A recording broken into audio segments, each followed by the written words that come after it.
السلام عليكم ورحمة الله. ازيكم عاملين ايه؟ النهاردة بقى هنعمل احلى حاجة ممكن تاكلوها واسرع حاجة، كاسات الكنافة بالمانجا اللي بنشتريها من بره بالطعامة دي ومش بالريحة دي.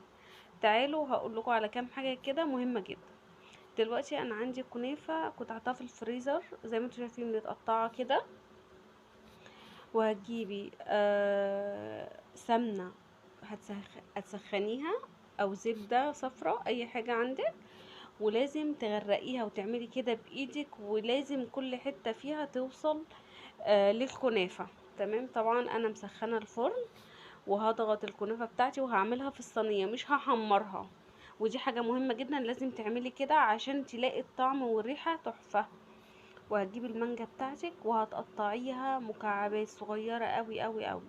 على فكرة، اي نوع مانجا عندك اعمليه، اي نوع مانجا عندك اعمليه، بس انا بفضل مع الكريمه بتبقى الزبديه طعمها روعه.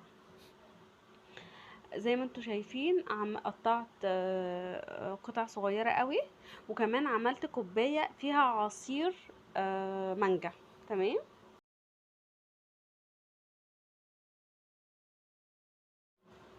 زي ما انتوا شايفين كده الكنافة بتاعتي ما قعدتش مثلا 10 دقايق في الفرن على درجة 250. شغلي من تحت الاول، ولما تحمر الجناب بتشغلي من فوق.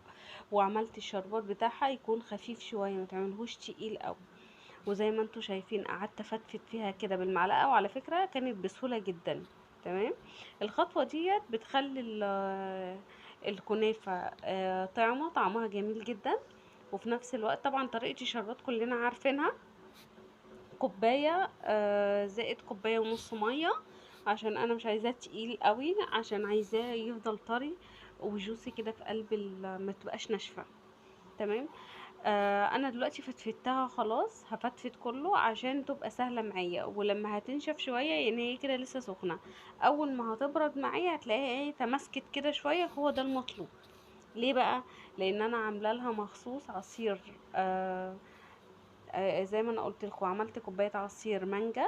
بس خلي بالكم من نقطه مهمه جدا، تقللوا السكر في الكريمه، وتقللوا السكر في المانجا. يعني عصير المانجا ده ما يبقاش مسكر، بيبقى فيه نسبه بسيطه قوي من السكر، عشان ما تبقاش الموضوع ما يبقى مسكر معاكم قوي. زي ما انتوا شايفين كده انا حطيت معلقه تقريبا كبيره بس سكر على كوبايه ونص كريمه خام وكوبايه لبن مثلجه. تمام. وطبعا لو احتاجت شويه لبن تاني حطي على حسب الكريمه بتاعتك. زي ما انتوا شايفين كده، بصوا الكنافه بتاعتي عامله ازاي، جميله جدا ولونها روعه. انا ما بحبش احمرها ما بحبش بصراحه احمرها واسقسقها كده، ما بحبش. يعني لما بتعمل في صينيه، انا جربت دي وجربت دي لقيت دي افضل طريقه. زي ما انتوا شايفين كده انا بسقي الكنافه بعصير المانجا. على فكره الحركه دي بتخلي الطعم تحفه تحفه تحفه.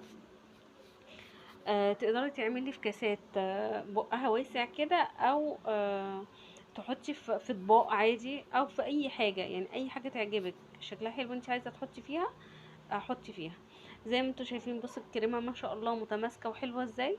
وبرضه تقدري تحطيها في كيس كده عشان خاطر تبقى سهله عليكي. وقطع المانجا، يعني حطيت الكنافه سقيتها بالمانجا، وبعد كده بحط عليها الكريمة، وبعد كده قطع المانجا، وبعد كده برجع احط نفس الحكاية تاني كنافة. بس الكنافة اللي بين المانجا والكريمة مش بحط عليها عصير، انا بحط على اول كنافة بس عصير. تمام. ركزوا معايا في النقطة دي. وزي ما انتوا شايفين كده هتحطوا عليها الكريمة، وما تنسوش تحطوا على الكريمة واحدة فانيليا بتدي طعم تحفة. زي ما انتوا شايفين اهو، الله، مش قادرة اقول لكم على الجمال عامل ازاي. وبتاخدي المانجا كده بترصيها وبتبقى تحفة تحفة تحفة. بس اهم حاجة ما تاكلوهاش على طول، يعني لازم تحطيها على الاقل ساعة في التلاجة، عشان تاخد وتدي مع بعضها كده وتحسي ان طعمها حلو. بجد والله العظيم مش هتندموا. بس بالله عليكم بالله عليكم ما تنسوش اللايك، ما تنسوش اللايك، وشجعوني بلايك، وان شاء الله الفيديو ده يعجبكم. وكل سنة وانتم طيبين واشوفكم على خير. باي باي.